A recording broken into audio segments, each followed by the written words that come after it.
Olá, meninos e meninas. Oi, nós aqui de novo, professor Júnior, Educação Física. Essa semana a gente vai ver mais uma luta, provavelmente seja a última, né? Porque eu vou ficar trabalhando com ela até o final da unidade. Então, assim, quem conhece a nossa querida capoeira é felizardo. Quem não conhece, vai ficar comigo aí que a gente vai estudar sobre ela, vai destrinchar um pouco da história da nossa capoeira, como ela chegou aqui pra gente, como foi feita, né? Então quem quer saber, fica aí comigo que depois da vinheta a gente vai ver.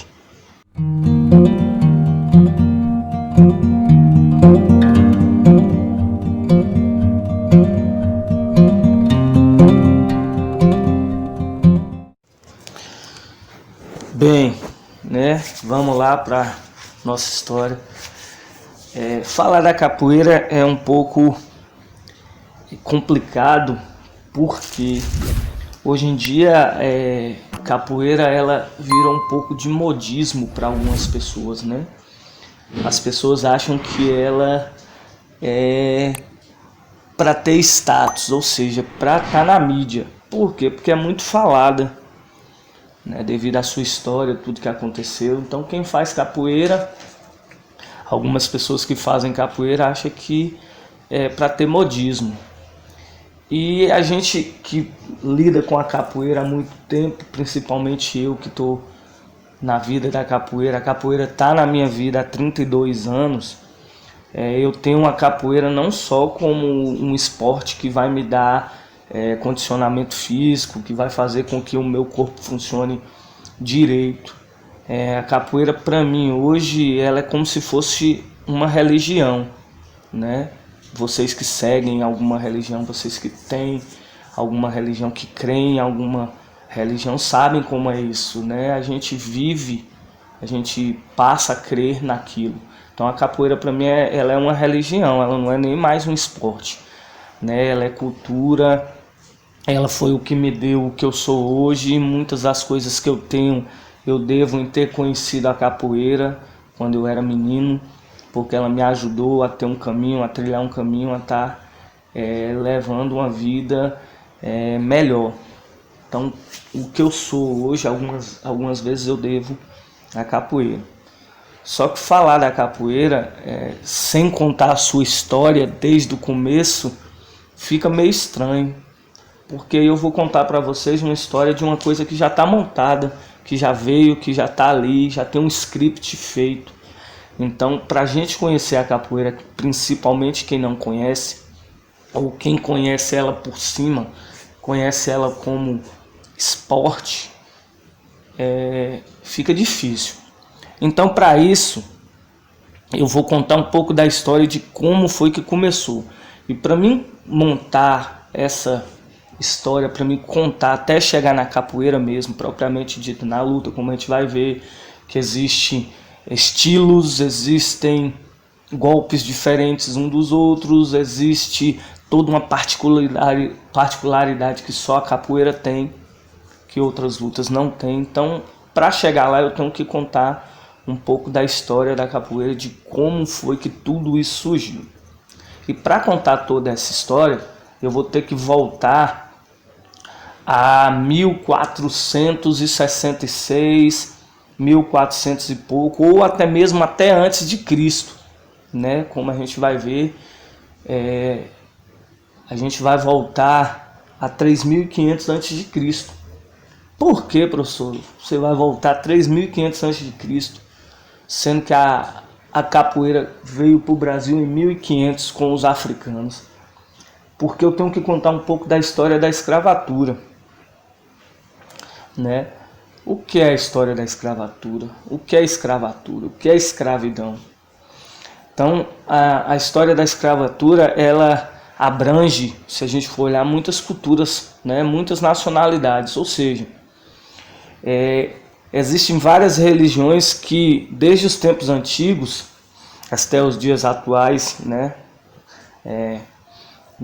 Em algumas posições sociais e econômicas, ainda tem como legais a escravidão, ou seja, ainda acham que a escravidão ela é legal, ela pode ser feita, né?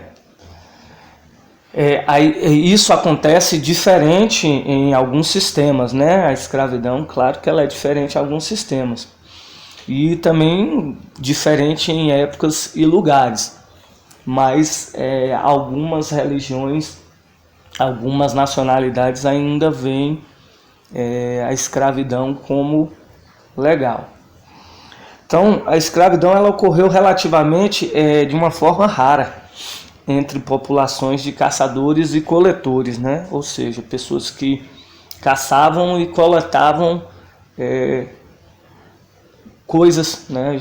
Animais, coisas raras. Então, passou-se a ser a escravatura relativamente rara, né? Entre esses povos.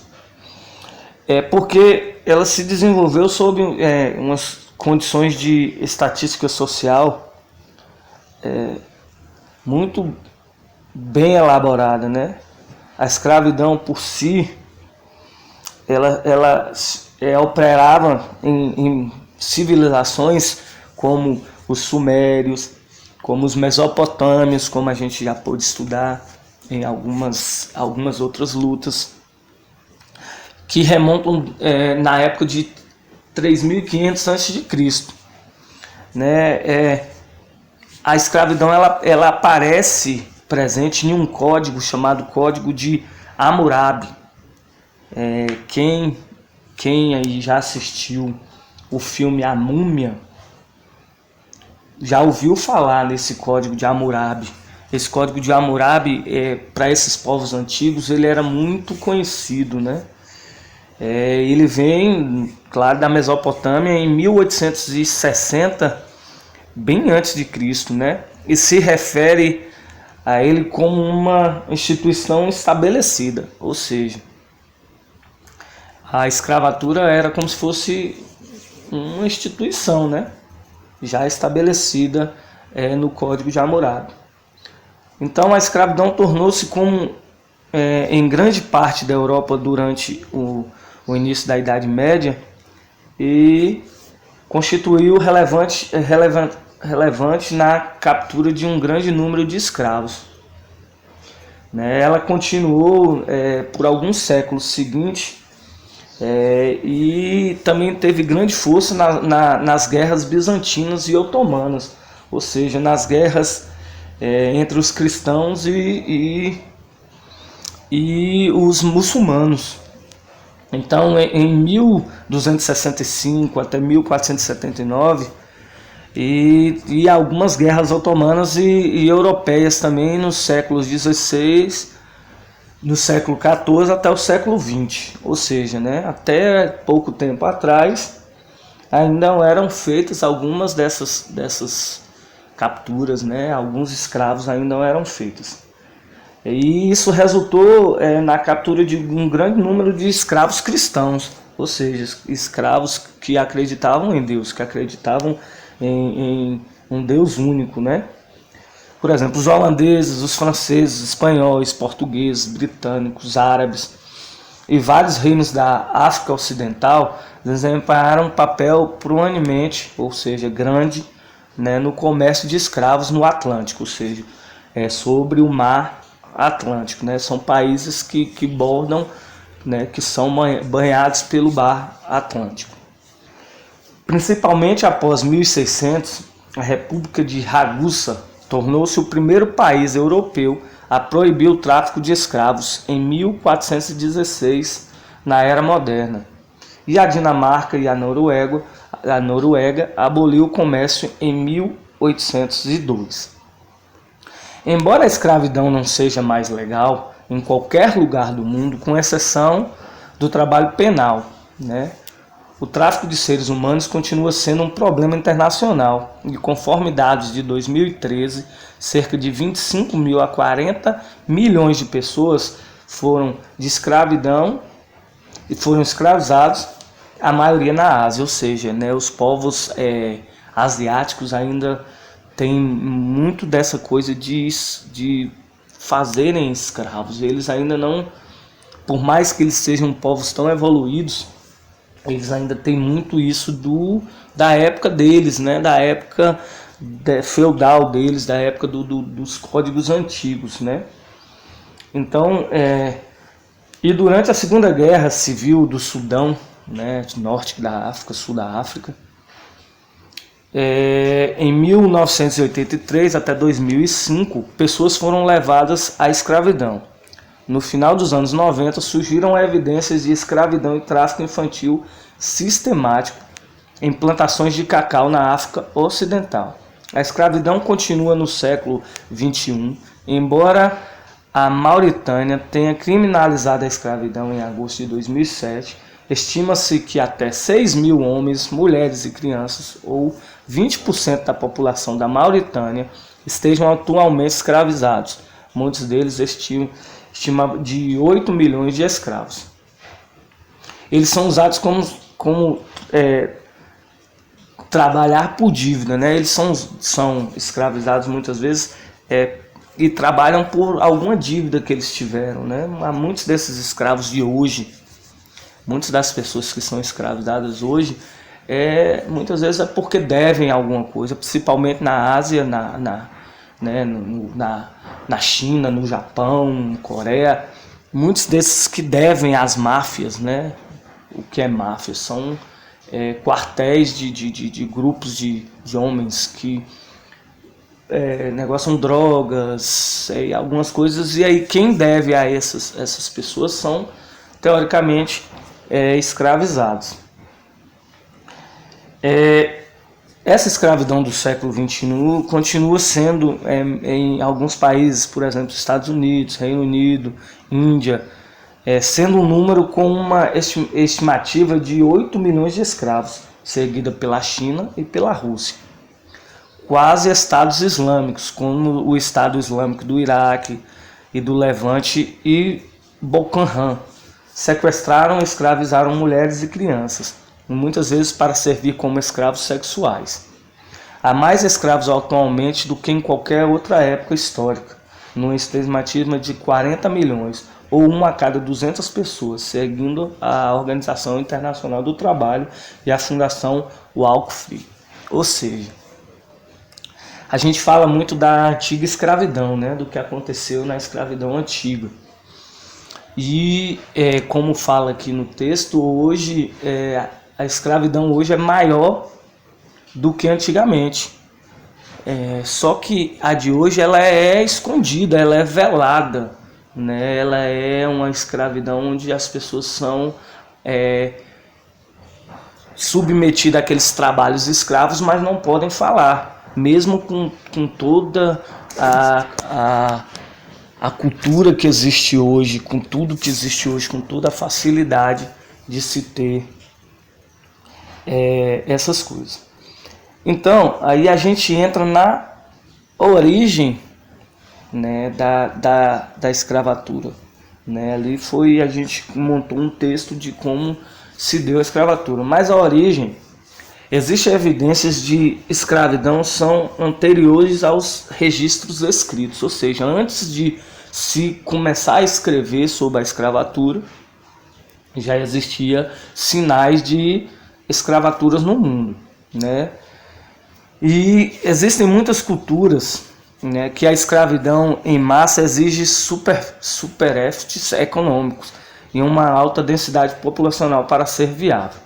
Devido a esses fatores, a prática da escravidão só teria se proliferado após a invenção da agricultura, durante a Revolução Neolítica, cerca de 11 mil anos atrás.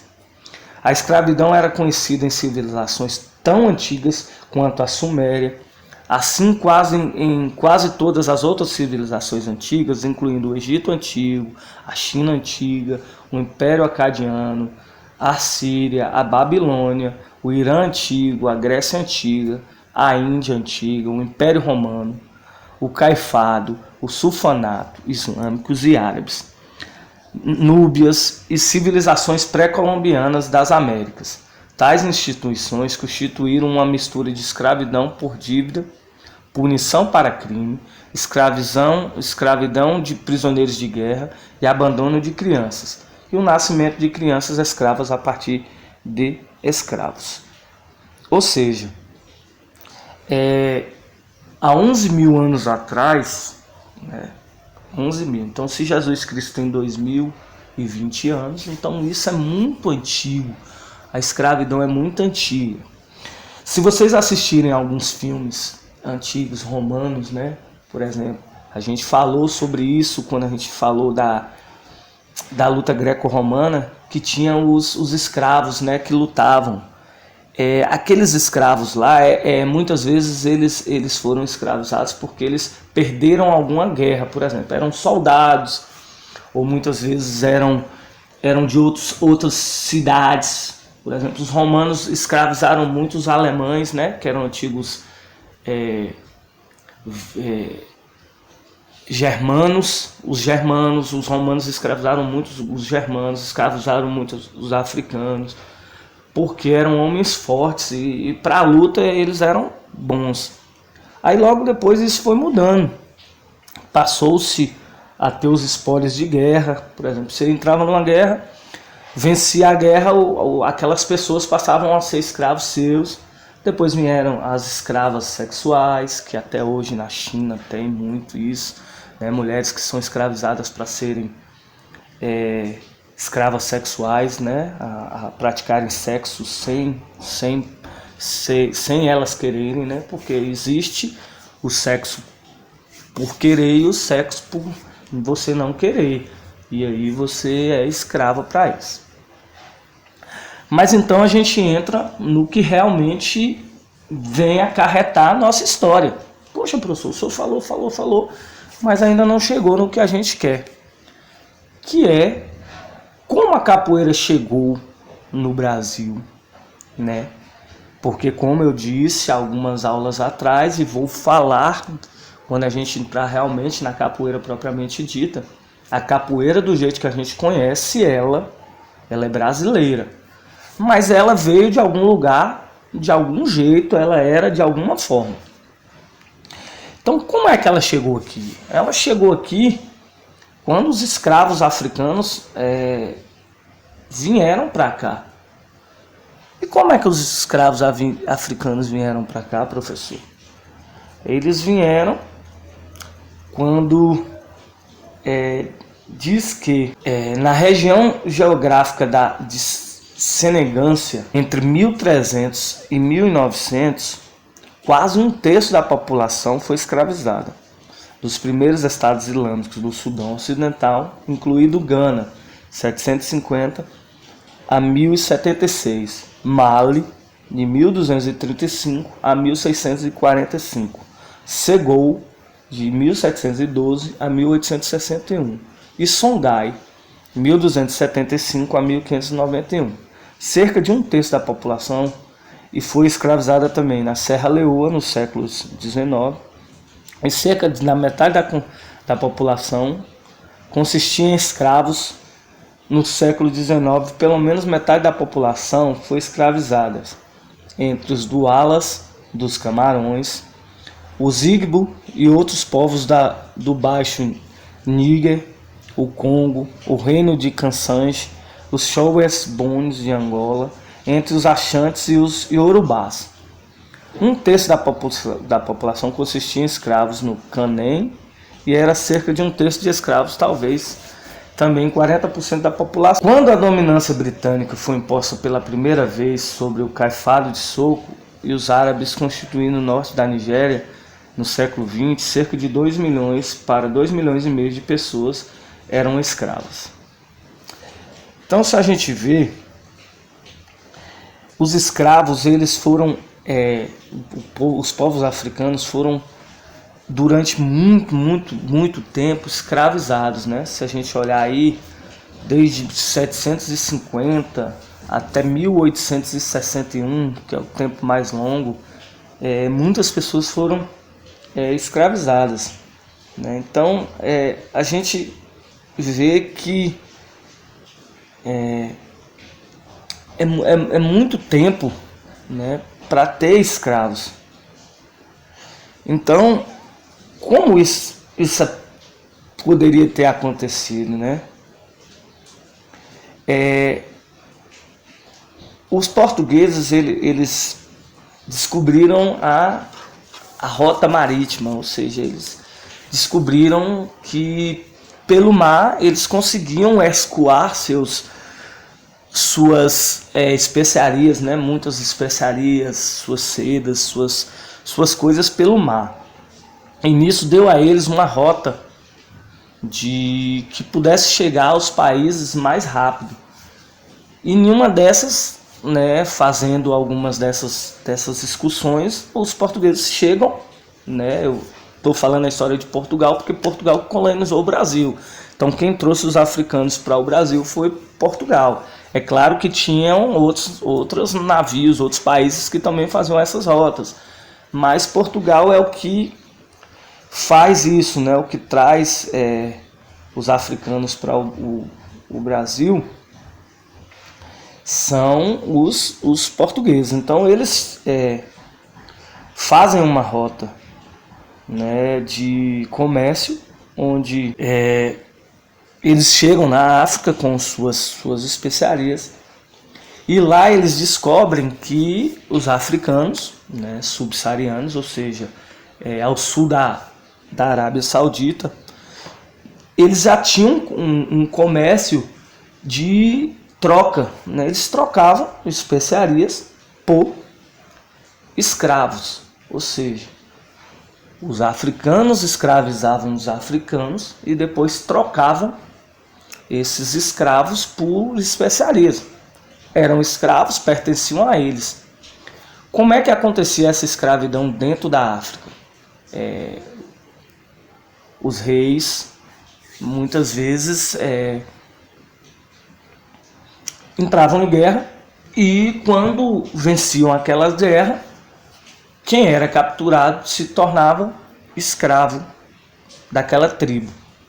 E ao se tornar escravo, você poderia ser negociado, você era como se fosse pertences daquela pessoa. Por exemplo, hoje você tem um celular, e você quer vender seu celular, você vende, ele é seu, ele te pertence. Então muitos daqueles escravos eram desse jeito, eles viravam escravos. Só que lá dentro da África era permitido ali, aquilo ali já era consentido, porque existia aquilo na cultura deles.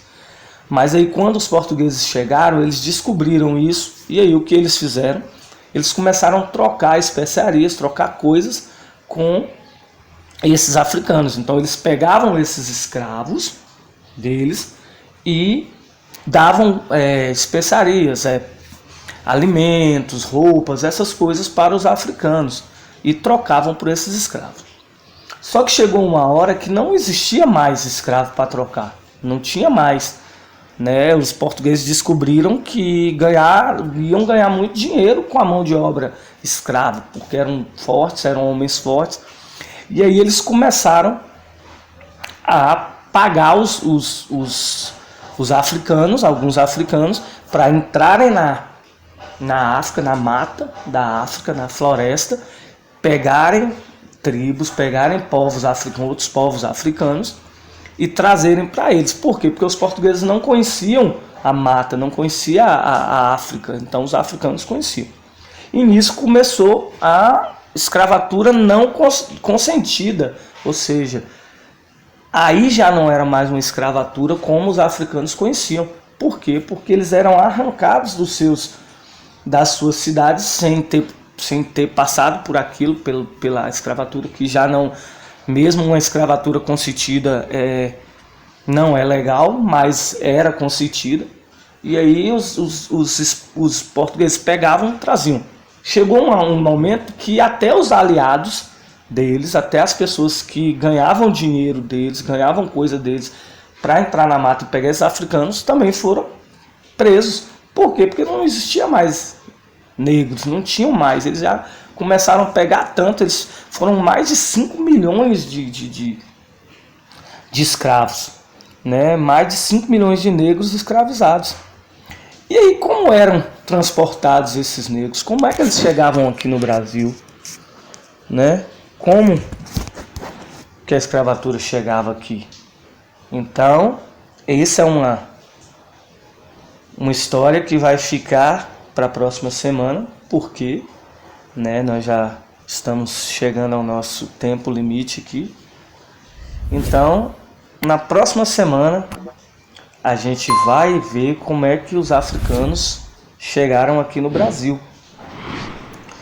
Então, como é que a nossa capoeira chegou aqui? Então, vocês vão ver na próxima aula. Então, quem gostou já sabe o que vai fazer, né? Vai se inscrever no canal, vai dar um like aí para fortalecer aí pro professor, para que a gente possa ter mais aulas, ok? Então, a gente fica aqui, né? E não se esqueçam, próxima aula, como é que os escravos chegaram aqui no Brasil. Ok? Fiquem com Deus e beijo no coração de todos e todas. Fui!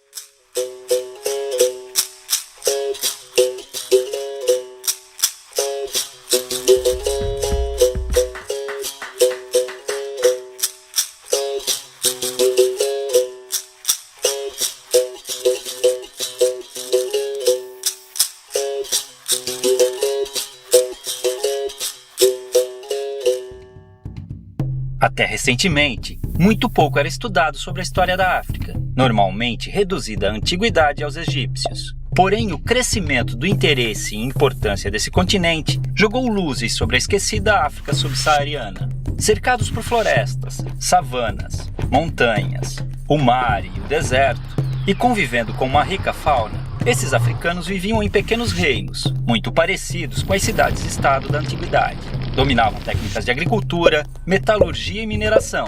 Cultuavam diversos deuses e a natureza, acreditando num deus maior e criador, que variava de nome entre as tribos. Evitavam guerras, estreitando laços através do casamento. Porém, quando o conflito era inevitável, não visava a expansão territorial. Com a exploração europeia da costa da África, os nativos começaram a ser capturados e enviados como escravos para a Europa. A rota do tráfico negreiro mudou a partir da colonização do Novo Mundo, e o comércio de seres humanos atingiu grandes proporções pela necessidade de mão de obra nas novas terras. Os portugueses dividiam os africanos em 3 grandes grupos: os sudaneses, os guinenos sudaneses muçulmanos e os bantus, todos representando uma determinada região do continente e tendo destinos diferentes. O Brasil recebeu cerca de 40% de todos os escravos africanos trazidos para a América, já que demandavam mão de obra para trabalhar em suas culturas de cana-de-açúcar no Nordeste, no ciclo de ouro em Minas Gerais e nas lavouras de café do Rio de Janeiro no século XIX. O transporte desses povos, amontoados nos porões dos navios negreiros, era feito em condições desumanas, e muitos acabavam morrendo na travessia marítima, tendo seus corpos jogados ao mar. Já desembarcados, os escravos eram vendidos e conduzidos aos seus destinos nas fazendas, onde eram obrigados a trabalhar de sol a sol, com roupas e alimentação de péssima qualidade. Dormiam em habitações escuras e úmidas, as senzalas, e muitas vezes eram acorrentados para evitar fugas. Os castigos físicos eram comuns, e o mais usado era o açoite. Com o comércio constante de escravos, não havia preocupação em manter seu bem-estar, já que podiam ser facilmente substituídos por novos africanos, fazendo sua expectativa de vida no Brasil ser muito baixa. Eram proibidos de praticar sua religião e obrigados a adotar o catolicismo e a língua portuguesa. Mantiveram sua cultura viva, realizando seus rituais africanos escondidos, criando até um tipo de luta, a capoeira. A maior parte dos africanos traficados para o Brasil eram homens, por serem mais valorizados nos trabalhos forçados. As mulheres, que não eram aproveitadas nas lavouras, viravam escravas domésticas, as chamadas mucamas. Nessa época, independente da origem ou etnia, as mulheres eram subordinadas aos homens em seus caprichos. A mulher negra e escrava vivia situação ainda mais degradante, sendo colocada como mero objeto sexual do homem branco. A miscigenação entre africanos, europeus e indígenas foi ponto-chave na constituição da população brasileira. As revoltas eram muito comuns nas fazendas, fazendo com que grupos de escravos organizados fugissem e formassem nas florestas os famosos quilombos, onde viviam em liberdade em comunidades similares às que existiam na África. Alguns escravos também conseguiram comprar sua liberdade adquirindo sua carta de alforria. Com o constante crescimento do sentimento abolicionista, o fim da escravidão era questão de tempo. Infelizmente, apesar de promover sua liberdade jurídica, a abolição não garantiu condições de vida dignas para os ex-escravos. A realidade que encontraram foi cruel, pois não possuíam moradia, condições econômicas ou assistência do Estado, fazendo muitos negros passarem por dificuldades após a liberdade. O preconceito e a discriminação os impediram de encontrar trabalho nas cidades. Já nas lavouras, tinham sido substituídos pelos novos imigrantes livres europeus, a maioria italianos. A escravidão deixou cicatrizes profundas. Os negros vivem ainda hoje em condições inferiores aos brancos, devido ao grande processo de exclusão social. Tem menor escolaridade, menos qualificação, salários menores, menos representação na mídia e em entidades governamentais, além de menos cargos de chefia e liderança. É uma situação degradante, considerando a imensurável participação do negro na vida brasileira. Infelizmente, o pouco que se aprende nas escolas sobre a herança africana reduz o negro a estereótipos ligados a origens de musicalidades, como o samba, e ao trabalho braçal como escravo. Esse pensamento induz muitas ideias erradas ou incompletas sobre as populações negras. Há muito mais sobre essa superfície. Os africanos foram, sobretudo, fonte de informação para os portugueses, que não tinham conhecimento sobre cultivo e exploração de produtos de regiões tropicais. Foi a tecnologia africana, com seu conhecimento agrícola aprimorado por milênios, além de suas técnicas de mineração, que tornou possíveis os principais ciclos econômicos do Brasil, como a cultura da cana-de-açúcar, a extração mineral e o cultivo do algodão e do café, gerando riqueza e transformando a geografia e a história do país, naquelas que conhecemos hoje. Estima-se que chegaram ao Brasil cerca de 5 milhões de africanos, entre os anos de 1500 e 1850, de um total de 6 milhões que deixaram forçados a África com destino ao país. É uma vergonha que ainda hoje seus descendentes passem por diversos tipos de privações e violências, em um país cuja colonização africana foi muito maior que a europeia. Felizmente, graças à luta do movimento negro, diversas injustiças históricas estão sendo corrigidas, vislumbrando um futuro de esperança, inclusão e igualdade para um povo que sangra, mas resiste.